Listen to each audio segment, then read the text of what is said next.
Бизде азыр мына пенсиянын курагына келгендерди биз пенсияга кетире албай атабыз. Эми пенсионерлер жумуштан кетишеби? Жогорку Кеңештин депутаты Кундузбек Сулайманов иш берүүчүлөргө пенсионерлерди жумуштан кетирүүгө укук берүүнү сунуштоду. Депутат мындай оюн Эмгек кодексинин долбоорун талкуулоо учурунда билдирди. Пенсия курагына жеттиби, андан кийинки кадрларды жумуш менен камсыз кылалы. Жетекчи мыйзам шегинде кол алдындагы пенсионерлерди жумуштан кетире албай жатат. Кетирсе да алар соттошуп кайра келип алууда. Андан да мажбурланган прогул үчүн компенсация төлөттүрүп жатат, деди эл өкүлү. Маалымат булагай, Сереп Медиа. Жумгалда жүрөк ушуна алган жол кырсыкта 3 адам каза болду. Нарын облустук жол кыймылдын коопсуздугун көзөмөлдөө башкармалыгынан кырсык тууралуу маалымат берип, кесепетинен 3 адам каза болгонун билдирди. 26 октябрь күнү саат 18:35 чамасында Жумгал районунун Койручук айылында Audi 80 үлгүсүнө уна күн чыгыштан күн батышты көздөй барып, Койручук айылына батышты карай бурулуу үчүн токтоп турган учурда анын аркасына Хов үлгүсүндөгү оор жүк ташуучу уна күн чыгыштан күн батышты көздөй бара жатып, жолдун карама-каршы тилкесине чыгып, күн батыштан күн чыгышты көздөй бара жаткан Хова СРВ үлгүсүндөгү унасынын маңдайынан сүзүп, ошол эле учурда Audi 80 автоунаасын арткы оң каптал борту менен сүзгөн. Жол кырсыгынын кесепетинен Honda СРВ унаасындагы 3 адам каза болгон. Бул факты боюнча Жумгал РЭИБтин кылмыштарды жана жоруктарды каттоо кетебинен каттоого алынып, тергөө кызматы тарабынан териштирүү иштери жүргүзүлүүдө, дешти. Маалымат багы Сереп Медиа. Бишкектеги бассейнге 20 жаштагы жигит чөгүп каза болду. Бишкектин Малдыбаев көчөсүндө жайгашкан бассейндердин бирине жаш жигит чөгүп каза болгондугун октябрь РЭИБтен тастыкташты. Милицияга 22 октябрда саат 19:40 чакыруу түшкөн. Бул факты каттоого алынган. Милиция каза болгон жигиттин 20 жашта экендигин тактаган. Жигиттин апасы эч кимге дуусу жок экенин айтып, арыз жазуудан баш тарткан. Маалымат булагай, Сереп Медиа. Урматтуу Москва шаарындагы мекендештер, эгерде сизди тиш оорусу тынчсыздандырып жатса, анда сизге Умбем клиникасын сунуштайбыз. Стоматология заманбап техникалык каражаттар жана материалдар менен камсыздалган. Жогорку даражадагы адистер өз ишинин сапатына кепилдик беришет. Хирургиялык стоматология, тиштерди кооздоп калыбына келтирүү, кандай гана оор абалдагы тиш болбосун, оорутпай алып салабыз, жулабыз. Тиштерди кесипкөй чеберчиликте, гигиеналык тазалоодон өткөрөбүз. Брекет системабыз да бар. Имплантация жасайбыз.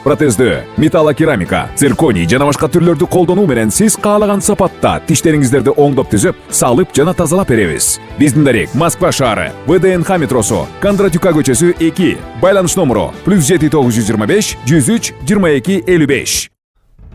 Балыкчы Казарман Жалават жолунда кар көчкү түшүп, 10 унаа туннелдин ичинде калды. Балыкчы Казарман Жалават альтернативдүү жолунун 348 чакырымында кар көчкү түшүп, тоннелдин ичинде болжол менен 10 унаа туруп калды. Бул тууралуу УКМден билдиришти. Жерине тактоо иштерин жүргүзүү үчүн 9 райондук номер 46 ОКБдан 4 куткаруучу, ИИМден 2 кызматкер тартылган. Тазалоо иштерине Чайна Роуд ишканасынан 1 жүктөгүч тартылган. Маалымат булагай, Сереп Медиа. Чара көрүү керек. Балбак Төлөбаев ысыккөл тартылып жатканын айтты. Бүгүн 28 октябрда Жогорку Кеңештин агрардык саясат, суу ресурстары, экология жана регионалдык өнүктүрүү комитетинин жыйынында депутат Балбак Төлөбаев ысыккөлдө жыл сайын суу тартылып бара жатканын билдирди. Анда депутат суу боюнча жаңы саясатты ишке ашырууда ысыккөлгө өзгөчө көңүл буруу керектигин баса белгилеп, суу токтоочу жайларды курууну токтотууга чакырды. Ысыккөлдүн тургуну катары айтып кетсем, көлүбүз жылдан жылга тартылып бара жатат. Буга чара көрүү керек. Ысыккөл облусуна чоң суу токтоочу жайларды курганды токтотушубуз керек. Алар сууну кармап тура беришип, көлгө суу барбай жатат. Тамчылатып сугаруу системасын киргизип, мөңгүлөрдөн аккан суунун баардыгын түз эле көлгө куюш керек, деди эле эл өкүлү. Балбак Төлөбаев аталган облуста сууну аз сарптай турган өсүмдүктөрдү өстүрүү керектигин кошумчалады. Ал эми суу чарба министринин орун басары Алмазбек Сокеев депутаттын бул пикирин колдоп, жакын арада ысыккөлдү тамчылатып сугаруу системасына өткөрүү пландалып жатканын билдирди. Сокулукта тойдо сабалып комага түшкөн 25 жаштагы жигит көз жумганын туугандары кабарлашты. Буга чейин анын байкеси дарыгерлер жабырлануучунун жашап кетишине кепилдик жок деп жатканын билдирген эле.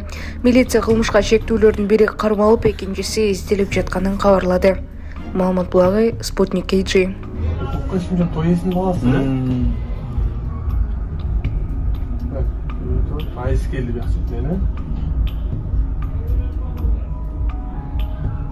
Азизде 차가 좋았어 지금.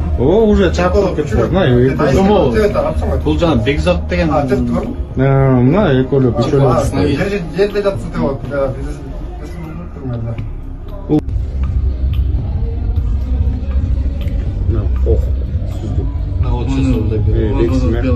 Белый барып туруп, мына